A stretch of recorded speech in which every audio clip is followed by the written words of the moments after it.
This is a story about a frog who woke up one day and found he couldn't do the thing that everyone loved about him. This is a story about your gifts and how sometimes you just need a little bit of faith in yourself to remember what they are. Once upon a time in a big, beautiful swamp, there was a tiny green frog whose name was Freddie. Now, Freddie was a very small frog, and all the other frogs thought he was pretty funny because he had this big, loud croak. Like, you could hear him from miles away. All the other frogs would come up to Freddie and they would say, "Man, Freddie, you have such a beautiful croak. Your croak is so loud. It's the loudest we know." And Freddie really liked that. That was his favorite thing in the whole world. He loved to impress the other frogs with his loud croak. So one day, Freddie woke up and he started doing his morning stretches, and he jumped onto his little rock where he practiced his croaking. But when he opened his mouth to let out a mighty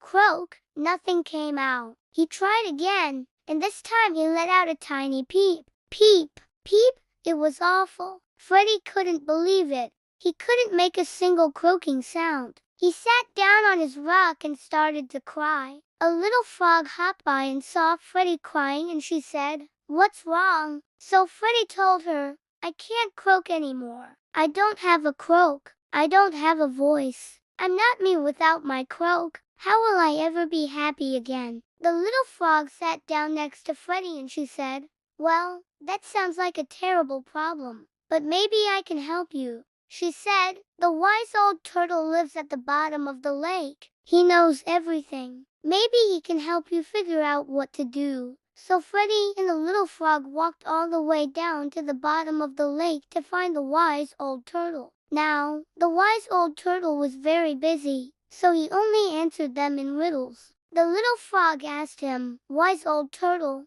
can you please help us? My friend here has lost his croak, and he doesn't know what to do." The wise old turtle looked at them and said, "To get your answer, you must travel to the highest point in the swamp and ask the wind." So Freddie and the little frog thanked the wise old turtle, and they raced off to find the highest point in the swamp. Now, when they finally found the highest point, they waited and they waited, but all they heard was the buzzing of the flies and the croaking of the crickets. And then all of a sudden, the clouds parted, the sun shone through, and a gentle breeze rustled the reeds. And the little frog shouted, "Excuse me, wind, but could you please help us?" But the wind just kept blowing and didn't answer at all. So the little frog and Freddie sat down to wait for another sign. And the wind suddenly swooped down and whispered right in the little frog's ear, "Your friend's croak hasn't been lost at all. He left it somewhere safe. He just needs to remember where." The little frog thanked the wind and ran as fast as she could back to Freddie,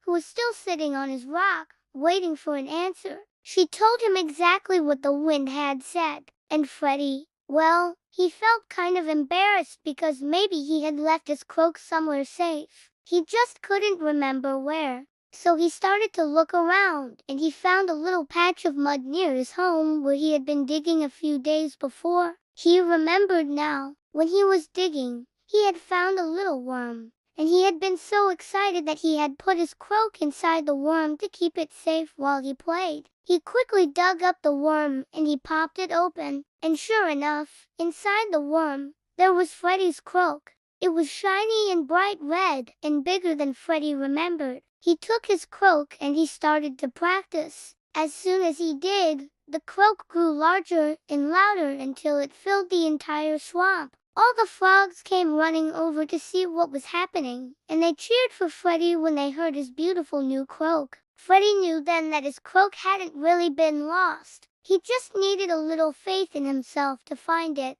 All the frogs wanted to hear Freddie croak again and again, and they were so happy to have their favorite frog back. But then one of the baby frogs said, "Wait a minute, if Freddie is our favorite frog, that means he has the best croak. But I want to have the best croak, too. How can I get a great croak like his?" All the other frogs agreed. They wanted the best croaks. And they all looked at Freddie, waiting for him to tell them the secret. So Freddie sat down on his rock and he said, "Well, I think each and every one of you already have a wonderful croak inside of you. You just have to find it. The frogs all looked at each other. They had never thought of it that way before. Maybe they all had special croaks inside of them. Maybe they just needed to look for them. So all the little frogs went off to find their own special croaks. And Freddie watched them go. He felt bad because he had wanted to be the favorite frog. And now he had shown the other frogs that they could all have special talents, too. What if none of them wanted to listen to his croak anymore? Would he still be special? Just then, the wise old turtle swam up beside him and said, "You shouldn't feel bad, Freddie. You have done a wonderful thing today. By helping the other frogs find their croaks, you have discovered something even more special about yourself. Helping others brings more joy than being the best or the strongest or the loudest. Being a good friend and a good person is the greatest talent of all." And as Freddie thought about this, he realized that the wise old turtle was right. When he had helped the other frogs find their voices, he had felt happy. He had felt good about himself. And that was the best feeling in the world. From that day forward, Freddie used his big, beautiful voice to help others. And the other frogs loved listening to his voice because it reminded them to always look inside themselves to find their own special talents, too. And that is the story of the frog who lost his croak and found something even better.